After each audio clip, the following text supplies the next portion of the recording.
आज की क्लास का पहला प्रश्न है, मेरवाड़ा की पहाड़ियां भौतिक उप इकाइयों में से किसका उप विभाजन है?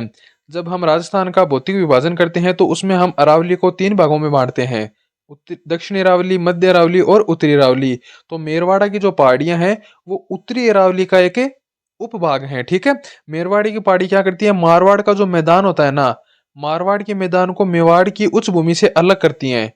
ठीक है। जैसे ये मारवाड़ का मैदान है और ये मेवाड़ की उच्च भूमि है, तो इसको अजमेर में समांतर क्रम में ये मेरवाड़ा की पहाड़ियां हैं जो मध्य अरावली का एक उपभाग है। ठीक है।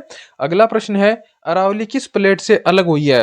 सोमाली प्लेट से, सुंडा प्लेट से, यूरेशियन प्लेट से और अरेबियन प्लेट से।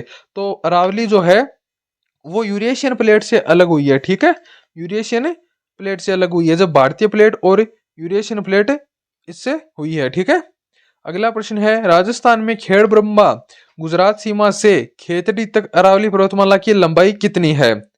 500 मीटर, किलोमीटर, 550 किलोमीटर, 600 किलोमीटर या फिर 692 किलोमीटर।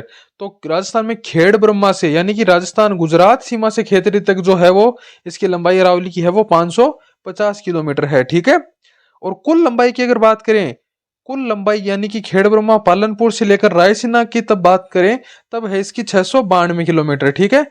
और राजस्थान के अंदर है 550 किलोमीटर। ठीक है। और कुल लंबाई है 692 किलोमीटर। ठीक है। अगला प्रश्न है कि मेसा का पठार किस जिले में स्थित है? तो आप सभी को पता है कि मेसा का पठार, चित्तौड़गढ़ का जो दुर्ग है वो मेसा के पठार पर बना हुआ है। तो चित्तौड़गढ़ का दुर्ग कहां पर है? चित्तौड़गढ़ जिले में है। तो मेसा का पठार भी कहां पर होगा? चित्तौड़गढ़ जिले में होगा। ठीक है। अगला प्रश्न है कि कुंभलगढ़ और गोगुंदा के मध्य की उच्च भूमि क्या कहलाती है? कुंभलगढ़ और गोगुंदा के मध्य की उच्च भूमि है वो ऊपरमाल का पठार कहलाती है, बोराट का पठार कहलाती है, गिरवा का पठार कहलाती है या फिर उड़िया का पठार कहलाती है। तो कुंभलगढ़ से गोगुंदा के बीच की जो है वो बोराट का पठार कहलाती है। ठीक है। जो उच्च भूमि है उसे बोराट का पठार कहते हैं। और ये बोराट का पठार है वो राजस्थान का दूसरा सबसे ऊंचा पठार है, जिसकी कुल ऊंचाई है वो 1225 मीटर है। ठीक है। 1225 मीटर है, इसलिए यह राजस्थान का दूसरा सबसे ऊंचा पठार है। ठीक है। कुंभलगढ़, कुंभलगढ़, राजसमंद और गोकुंदा उदयपुर के मध्य, ठीक है, मध्य की उच्च भूमि जो है वो बोराट का पठार कहलाती है। अगला प्रश्न है कि लसाड़िया पठार राजस्थान के किस जिले में स्थित है? राजसमंद, सिरोही, बांसवाड़ा या फिर उदयपुर। तो लसाड़िया का पठार जो है वो उदयपुर में स्थित है। ठीक है। लेकिन जब से जिलों का पुनर्गठन हुआ है ना, ये पहले का क्वेश्चन एग्जाम में आया हुआ, लेकिन जब जिलों का पुनर्गठन हुआ है तब से यह सलमपुर में आ गई है। ठीक है। तो लसाड़िया का पठार जो है वो सलमपुर जिले में स्थित है। ठीक है। जयसमंद झील जो है उसके आगे पूर्व की ओर जो कटापटा पहाड़ है उसको लसाड़िया का पठार कहते हैं, सलमपुर जिले में। ठीक है। ये पहले का क्वेश्चन है। अगला प्रश्न है कि बोराट का पठार स्थित है कुंभलगढ़ से गोगुंदा के बीच, कुंभलगढ़ से जयसमंद के बीच, गोगुंदा से जयसमंद के बीच या फिर जयसमंद से भैंसरोडगढ़ के बीच। तो बोराट का पठार है वो कुंभलगढ़ से गोगुंदा के बीच है। कुंभलगढ़, राजसमंद और गोगुंदा उदयपुर, इन दोनों के बीच की जो उच्च भूमि है वो बोराट का पठार कहलाती है, जो राजस्थान का दूसरा सबसे ऊंचा पठार है। 1225 मीटर इसकी ऊंचाई है। ठीक है। अगला प्रश्न है, राजस्थान में निम्नांकित में से किस जिले में उड़िया का पठार स्थित है? सिरोही, पाली, जालोर या फिर राजसमंद। तो उड़िया का पठार है वो राजस्थान का सबसे ऊंचा पठार है। ठीक है। सबसे ऊंचा पठार है, कहां पर है? सिरोही जिले में स्थित है। ठीक है। माउंट आबू के जस्ट पास में स्थित है। ठीक है। तो ये सबसे ऊंचा पठार है, कितनी ऊंचाई है? 1360 मीटर। ठीक है। और दूसरा सबसे है बोराट का पठार, जिसकी ऊंचाई है 1225 मीटर और उड़िया के पठार की ऊंचाई है 1360 मीटर। ठीक है। अगला प्रश्न है, भैंसरोडगढ़ से बिजोरिया के बीच स्थित पठारी प्रदेश क्या कहलाता है? यानी भैंसरोडगढ़ जो चित्तौड़गढ़ में है और बिजोलिया जो भीलवाड़ा में है, उसके बीच का जो पठारी प्रदेश है वो क्या कहलाता है? तो वो कहलाता है ऊपरमाल का पठार। ठीक है। तो एग्जाम के अंदर क्वेश्चन पूछा जाएगा कि ऊपरमाल का पठार है वो कहां स्थित है? तो भैंसरोडगढ़ से बिजोलिया के मध्य स्थित है। ठीक है। अगला प्रश्न है, निम्नलिखित में से कौन सा पठार माउंट आबू पर्वत स्थल से 8 किमी दूर गुरु शिखर चोटी के नीचे स्थित है? बोराट का पठार, मेसा का पठार, उड़िया का पठार या फिर दक्कन का पठार। तो ये हो जाएगा उड़िया का पठार। ठीक है। उड़िया का पठार जो है वो माउंट आबू स्थल से 8 किलोमीटर की दूरी पर है और गुरु शिखर चोटी के नीचे स्थित है। ठीक है। 1360 मीटर इस पठार की ऊंचाई है और राजस्थान का यह सबसे ऊंचा पठार है। ठीक है। अगला प्रश्न है, बूंदी जिले में स्थित पहाड़ियों को कहते हैं गिरवा, मगरा, डोरा पर्वत या फिर आड़ावाला पर्वत। तो बूंदी जिले के अंदर जो पहाड़ियां स्थित है उसको आड़ावाला पर्वत के नाम से जाना जाता है। ठीक है। क्वेश्चन एग्जाम के अंदर पूछा गया है। एलडीसी हाईकोर्ट 2022 के अंदर ये क्वेश्चन पूछा गया था। ठीक है, अगला प्रश्न है हमारा कि जिंदोली सुरंग राजस्थान के निम्नलिखित में से किस में स्थित है, किन जिले में स्थित है जिंदोली सुरंग? जयपुर, अलवर, उदयपुर या फिर राजसमंद?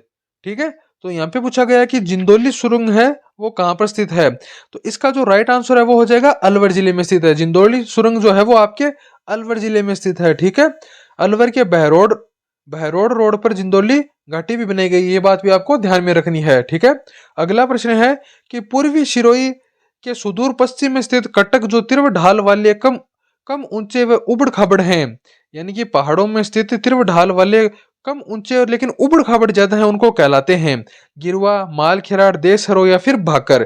तो ये जो है वो भाकर कहलाते हैं। सिरोही के अंदर जो कटक होते हैं, पहाड़ों पर जो तीव्र ढाल होती हैं, ऊंचाई कम होती है लेकिन उबड़ खाबड़ ज्यादा होते हैं, इनको क्या कहते हैं? भाकर कहते हैं। ठीक है, अगला प्रश्न है नाकोड़ा पर्वत को निम्नलिखित में से किस और नाम से भी जाना जाता है? नाकोड़ा पर्वत है उसको अन्य नाम किस नाम से जाना जाता है? छप्पन की पहाड़ियां, तोरावाती की पहाड़ियां, पश्चिमी अरावली की पहाड़ियां या फिर तारागढ़ की पहाड़ियां? तो नाकोड़ा पर्वत को है वो छप्पन की पहाड़ियों के नाम से भी जाना जाता है। ठीक है, छप्पन की पहाड़ियों के नाम से जाना जाता है, जो कि बालोतरा जिले के अंदर स्थित है। ठीक है, अगला प्रश्न है हमारा, अगला प्रश्न है त्रिकुट और नाकोड़ा पहाड़ियां राजस्थान के क्रमशः कौन से जिलों में स्थित हैं? ठीक है, दो पहाड़ियों के नाम दिए गए हैं। ठीक है, एक तो है त्रिकुट और एक है नाकोड़ा।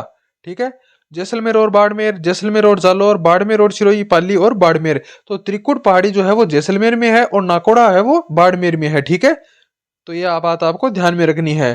ठीक है, लेकिन जिलों के पुनर्गठन के बाद यह बाड़मेर की जगह यहाँ पे बालोतरा हो जाएगा।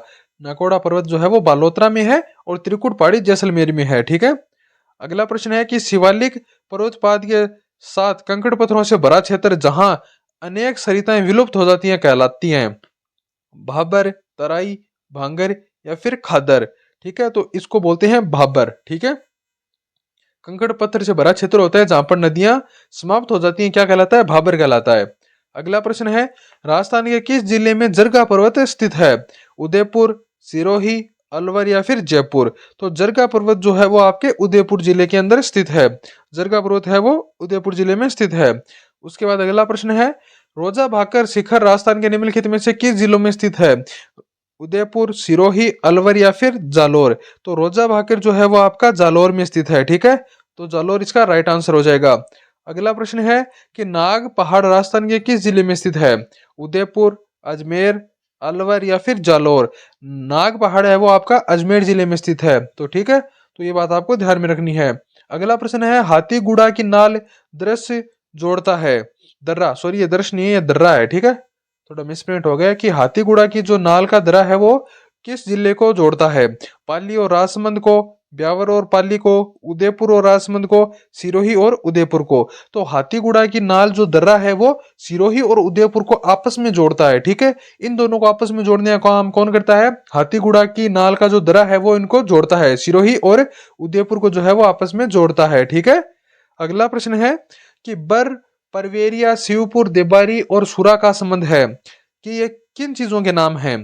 पर्वत चोटी के नाम है, दर्रा के नाम है, घाटी के नाम है या फिर पठारी क्षेत्र हैं? तो बर, परवरिया, शिवपुर और देबारी और सुरा है वो दर्रों के नाम है। ठीक है, राजस्थान के दर्रों के नाम है। अगला प्रश्न है कि सुरा घाट और शिवपुर घाट कहाँ स्थित है? दक्षिण अरावली में, उत्तरी अरावली में, मध्य अरावली में या फिर दक्षिण पूर्वी पठार में? तो सुरा घाट और शिवपुर जो है वो मध्य अरावली में स्थित हैं। ठीक है, मध्य अरावली में स्थित हैं। शिवपुरा घाट जो है वो ब्यावर को विजयनगर से जोड़ता है। ठीक है, शिवपुर घाट है वो ब्यावर ब्यावर से विजयपुर को जोड़ता है। ठीक है, ब्यावर से विजयनगर को जोड़ता है। ठीक है, और सुरा घाट है वो ब्यावर को भीलवाड़ा से जोड़ता है। ठीक है, भीलवाड़ा से जोड़ता है सुरा घाट। ठीक है, तो ये बात भी आपको ध्यान में रखनी है। अगला प्रश्न है कि घाटोली गैप दर्रा राजस्थान की कौन सी पहाड़ियों में अवस्थित है? दक्षिणी अरावली में, उत्तरी अरावली में, मध्य अरावली में या फिर दक्षिणी दक्षिणी पूर्वी पठार में? तो ये आपका हो जाएगा, ये क्या हो गया, ये आंसर, ये थोड़ा सॉरी ऑप्शन गलत हो गए हैं। जो घाटोली गैप दर्रा है वो मुकुंदरा पहाड़ियों में है। ठीक है, तो ये थोड़ा ऑप्शन में आया नहीं है, मुकुंदरा पहाड़ियों में हो जाएगा। ठीक है, थोड़ा मिसप्रिंट हो गया, मुकुंदरा पहाड़ियों के अंदर हो जाएगा घाटोली गैप या फिर दर्रा। ठीक है, ये बात आपको ध्यान में रखनी है। अगला प्रश्न है कि बर या फिर बाढ़ दरा स्थित है, दक्षिण अरावली, उत्तरी अरावली, मध्य अरावली या फिर मालखेत की पहाड़ियां। तो बर जो दरा है वो मध्य अरावली का एक भाग है, ठीक है। और वैसे बर दरा क्या करता है, ब्यावर को बर, यानी कि बर कहां पर है, राजसमंद में, ठीक है। बर कहां पर है, राजसमंद में, ठीक है। बर है वो राजसमंद में है। तो ब्यावर, ब्यावर को बर जो कि राजसमंद में है उसको आपस में जोड़ता है, कौन सा दरा, बर या फिर बाढ़ दरा, ठीक है। अगला प्रश्न है कि केवड़ा की नाल किस जिले में स्थित है, सीकर में, सिरोही में, उदयपुर में या फिर कोटा में। तो केवड़ा की जो नाल है वो आपकी उदयपुर में स्थित है, ठीक है। ये बात आपको ध्यान में रखनी है। तो ये थी हमारी आज की क्लास, मिलते हैं नेक्स्ट वीडियो में।